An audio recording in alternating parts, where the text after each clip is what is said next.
In this video, I'll be going over 5 ways you can tell if the stock market is overvalued or undervalued. Tell me now. Or so they say. Wait, what? But before we get started, make sure you smash the like button because it helps the YouTube algorithm. It helps you to know that quality content and help my videos reach a broader audience. But in this video, I'll be going over 5 ways you can tell whether the stock market is overvalued or undervalued based off of historic levels. Before I go into this video, I typically like to use multiple ones or multiple indicators to tell whether the stock market be overvalued or undervalued. I want to get to the good stuff. But in a nutshell, it really depends on the time period you're looking at and also the data sets you're using. So I'm just going to go, this video is just in general to go over 5 ways you can tell whether the stock market is overvalued or undervalued. Start already! But I also want to mention that it's good to know that the stock market can be undervalued for good periods of time and overvalued, and sometimes even decades, depending on what information you're using. But no further ado, let's get into it. So first up, we're going to have, what they call the Buffett Indicator. Typically, all it is the total U.S. stock market, the value of the total U.S. stock market over the total U.S. GDP. The global cost of goods within the U.S. imports and exports. So you end up using this as an indicator to determine whether the market is overvalued or undervalued. Warren Buffett made a statement some years back, probably like 2030, a little probably even more of that, saying the most reliable single indicator to tell whether the stock market is overvalued or undervalued will be the Buffett Indicator, which would take the total market cap of the stock market and divide it over the GDP, and then you would get a percentage. Now, a lot of times you can use this percentage as far as and look at the long-term trend to tell whether it's overvalued or undervalued. Now, if you look at the historical trend on upward trend, it's about the historic trend lately, if you just kind of follow the trend, would be like 128. So a lot of times, if it's too far, the farther it is above from the historical trend, you would consider it overvalued, and if it's below the historic trend, you can consider it undervalued. Now, it's also good to mention that since then, Buffett has backtracked on that. Really? There's no single indicator, but however, historically, it's still something you can use to determine whether the stock market is overvalued or undervalued. But it's also good to mention is during the time that Buffett ended up saying that, this is before the tech era, before high growth, before high profit margins. So it was definitely during the industrialization period where there was not a lot of tech companies and rapid growth and stuff like that.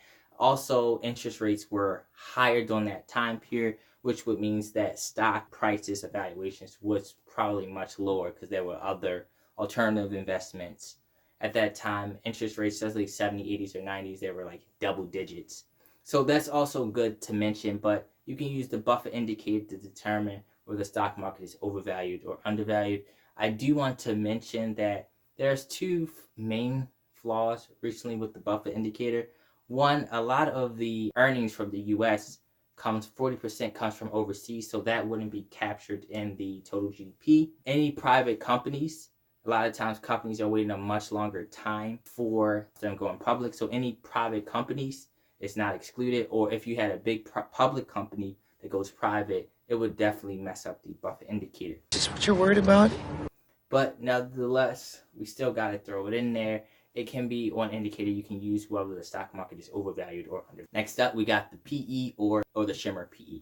So PE just shows and I got a video on that, by the way, if you want to check that out, need that watch time.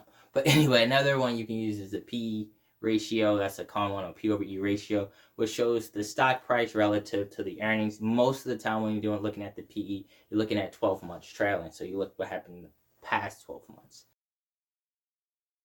Now, they also have a one that could be more accurate, which they call the shimmer PE.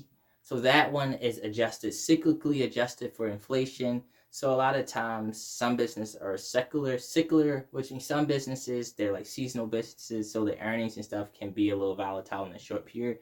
But the shimmer PE kind of smooths that out. So if you can look at it, you can look at the median for the PE ratio, and also look at the trend line. So I want to say it depends on which time period you're looking at. If you're looking at it, you're going back for 100 years, you might see the average PE of 15. But if you're looking at the past 20, 30, 40 years, you're probably looking at a PE of close to 20. So you can look at the historic average of the PEs, looking at maybe you want to look at 10, 20, 30 years, and you can kind of see, well, okay, if it's above the average or below the average. Now, when looking at these, I think from a practical sense, from experience, it's always good to look at these things as ranges, because there's a lot of times where it's extended period of time, even decades of being undervalued or overvalued. So a lot of times when you're looking at that average, a lot of times it's either above or below. It's not necessarily on it. So that's why we'll look at the range. The best way I would kind of look at it, once they have like the standard deviation, the -1, +1,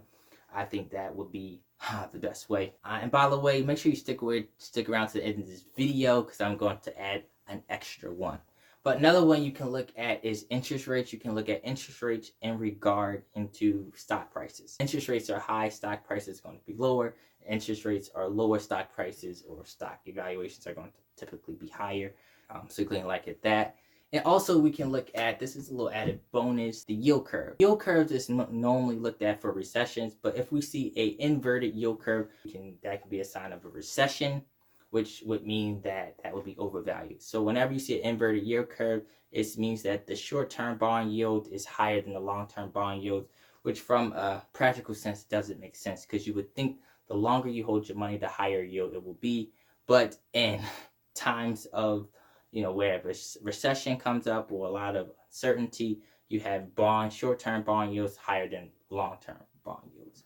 So number 3, you can look at the interest rates relative to the S&P, or you can look at the inverted bond yield. Another one you can look at is the margin debt.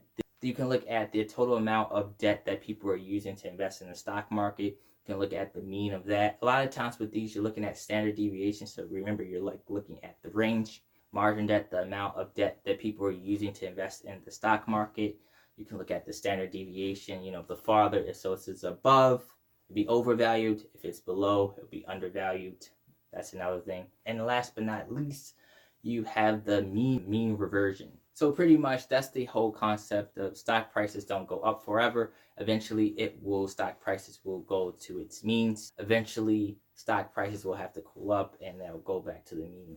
So that's the mean reversion. So a lot of times you can look at that, the overall trend, and see if it's okay. So if it's farthest away from the mean, suggests overvalued, versus under the mean, it would be undervalued. Now, it's also good to mention when you're talking about overvalued and undervalued, it's all relative to the time period you're looking at them. I would want to look at multiple ones, so you can see that sometimes you'll look at some will be overvalued, some will be overvalued, some will be overvalued, some will be undervalued, but I would look at them as a whole. Also, it's good to mention that just because the market is overvalued or undervalued doesn't necessarily mean it's a bad time or good time, because there has been time periods where, if you looked at especially historical levels, like over a longer period of time, the market would have been overvalued for the past 10 years, so you would have never invested. So that would have been like a guarantee law. So just because the market is overvalued doesn't necessarily mean to invest in. Just because it's undervalued, it doesn't mean, okay, that things can't go lower,